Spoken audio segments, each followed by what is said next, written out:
See that long line right there that goes around the corner? This line is here because people are waiting for shelter beds, but there aren't any left. For almost a week, there's been a line outside the reticketing center in the East Village with hundreds of migrants waiting to reapply for a shelter bed. On a cold, rainy December night, desperation for warmth and shelter could be seen in the East Village. So you got your passport stolen? Yeah. The city has said for some time now it's simply running out of room and resources.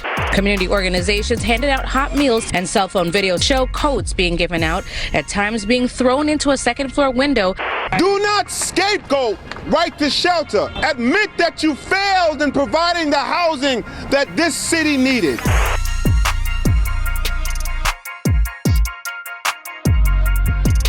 New York is in a very tough position right now. Just consider this. Last week alone, 3,600 new migrants came to New York City, and most, if not all, will need a place to live, at least temporarily. 3,600 people a week. That's 14,000 people a month, all coming here by bus from the southern border. And look at these temperatures. It's freezing in New York right now. Some people thought the cold weather would impact the number of folks seeking asylum. But this unfortunate crisis shows no signs of slowing down anytime soon. And at the heart of it all are New York City's right to shelter rules. These go back to the 1980s when a judge ordered the city to temporarily shelter anyone who requested it. And the problem now is that every shelter the city has, even the former airfield, which is now a large disaster relief center at Floyd Bennett Field with showers in an outdoor building, they're all at capacity. There's no more room. City officials say almost 150,000 asylum seekers have come to New York City seeking shelter since last spring. And this is straining every resource the city has, so much so that the mayor has ordered all city agencies to cut their budgets drastically. This is going to impact the fire department, the police department, schools, and sadly, it's also going to mean less food for food pantries during the wintertime. And that's because over the next 2 years, it's estimated New York is going to spend $12 billion addressing this crisis. And crisis is the only way to describe the lines of people who were waiting in the cold for beds and shelters that weren't available this past week.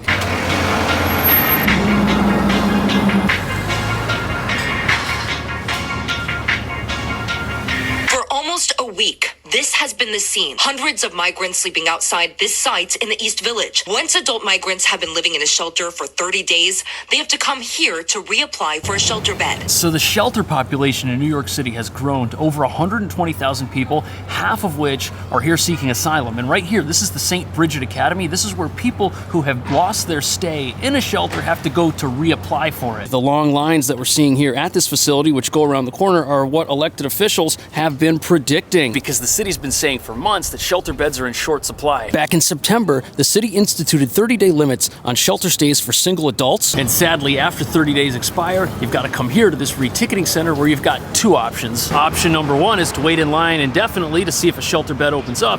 And option number two is to accept a plane ticket that'll take you anywhere you want in the world. But even as New York's weather takes a turn for the worse, the tickets have only been popular with about 10% of the people that arrive at this facility, which must mean there's a compelling reason to stay in New York City, even under these tough conditions. We have a lot of people here sleeping on the floor in the night. It's so cold.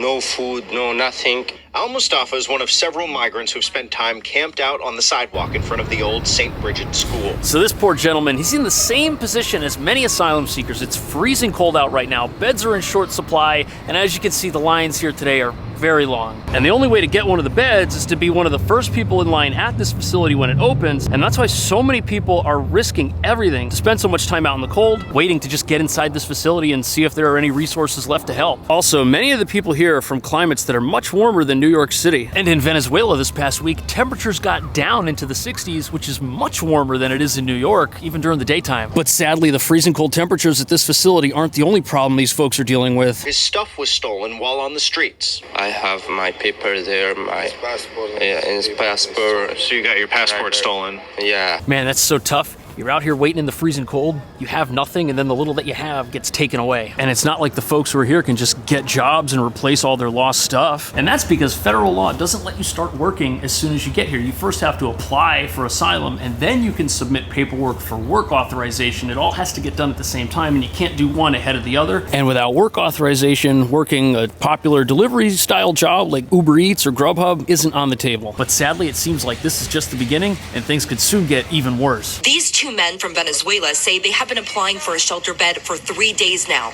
returning each day to see if a bed is open. So the city doesn't want people sleeping on the streets, which is incredibly dangerous, and luckily they found a facility where people can go to stay warm while they wait for this facility to reopen. But the problem is it's in the Bronx, which is over an hour away from where this place is, and unfortunately people are stuck making trips back and forth multiple days in a row. Now, when the city originally opened this facility a month ago, it was hoped that the free plane tickets would be more popular than they are. But even though they might not be working out as well as the city has hoped, apparently only 20% of the folks whose shelter stays expire end up at this facility asking for another placement. And many asylum seekers say they'd rather stay at a decommissioned airfield out in Brooklyn than end up having to leave the city. And that seems to have caught the city by surprise.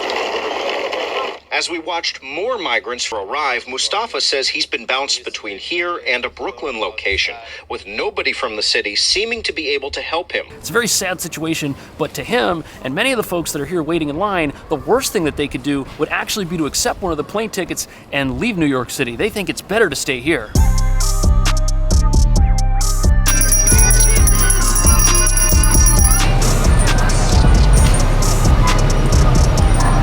So, official statistics say that about 5,500 people have gone through that facility in the East Village, but only 10% of them, 570 people, have accepted the free flights out of New York. Apparently the concern is that if people leave New York where they've already requested asylum and applied for work authorization, if they leave here and go to another city, they're gonna have to start all over from scratch and fill out all the same applications again. On top of that, they'll be in another unfamiliar city, which may not be as accommodating as New York City. And to many people, unknown conditions elsewhere are potentially much worse than waiting in the cold here in New York for a few days to see if a bed opens up. Still, the city of New York says that more than 50% of the people who enter the shelter system move on to other accommodations when their stays finish. And I didn't know this, but apparently the risk of changing your address during an asylum application process is that you've then got to update that, and all the paperwork could get screwed up. You could get denied if your address changes and you don't properly go about adjusting that while your application is happening. And that's why once you're here and you get started, it probably makes more sense to stay than it does to leave. And for many folks, the process of getting work authorization can take 6 months. You don't want it to take longer than that. But the big question now is what's going to happen to families who are here with kids in a local school system? Because pretty soon, families that are in the shelter system are going to be in the same position as single adults, and we just saw how well that's working out. And now that the city's shelters are completely full, the Adams administration is in court right now trying to get the right to shelter rules amended so that they no longer apply the same way that they used to. And this could put families in jeopardy. And people are scared to see how that's going to play out.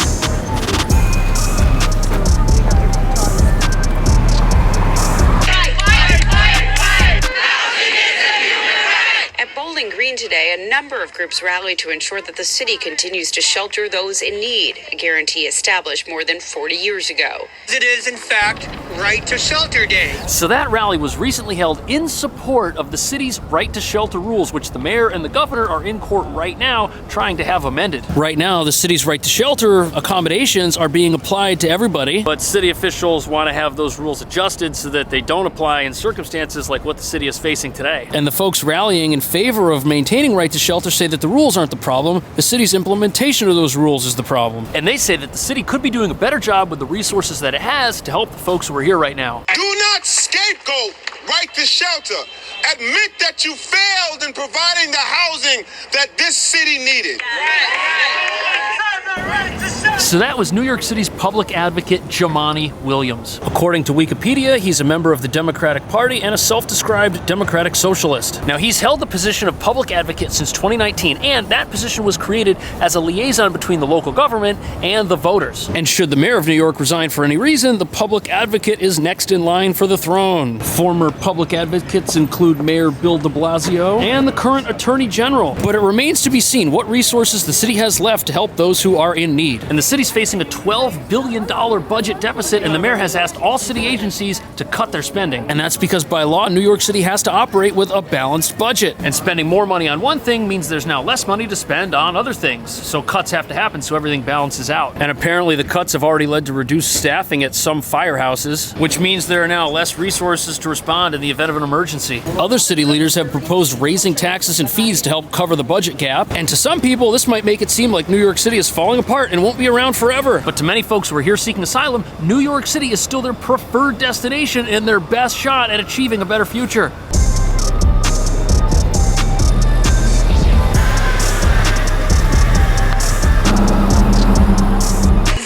young family calls the Row Hotel home for now. 53, he says, explaining how many days they have left until they have to leave. A little worried, he tells us, as he thinks about all the uncertainty they're facing. So this family is staying here at the Row Hotel for the next 53 days before their shelter stay expires. This is a former luxury hotel built in 1928, and it's got 1,300 rooms. And when their shelter stay expires, they and the other families that are here will have to go to that re-ticketing facility. But still, as tough as living in a New York City shelter can be, the conditions here are preferable to the situations many asylum seekers have fled. And if you're wondering why all these mopeds are here, asylum seekers will rent them out because they can get one from somebody who already has an app set up with Uber. Now, the largest group of asylum seekers that's come here is from Venezuela. And sadly, people there only make around $140 a month, less than $2,000 a year. And when you consider how little that is, it makes perfect sense why so many are desperate to make the journey here for a better opportunity. They went through 8 countries before crossing the U.S.-Mexico border into Texas. Touching American soil was the goal, he explains, but the destination was always New York City. Now, in spite of the cold weather, from the perspective of many asylum seekers, New York City is probably the best option because of its unique right to shelter rules. Other parts of the country don't have that. And once you've got a place to live, you can apply for work authorization and for asylum. And if you have kids, they can enroll in a school. And in spite of the weather, which is only going to get worse, the people coming to New York City think it's their only hope. But the one part of this story we don't know yet is what's going to happen to families like those inside the Row Hotel once the 60-day shelter stays expire. Are they really going to have to go to that re-ticketing center, or will something else be done? Although we don't know the answer to that yet, apparently half the beds in the Floyd Bennett Field facility are empty right now, and they're being reserved for families. And even though those accommodations are very different than the Row Hotel, it's definitely preferable to having to wait on the street. And even though this unfortunate situation is very far from perfect, it seems that the city is doing what it can to make sure that families aren't left out in the cold. But what do you think the city should do? Are they doing enough? Not enough? Let me know. Thanks for watching. I'll see you in the next video.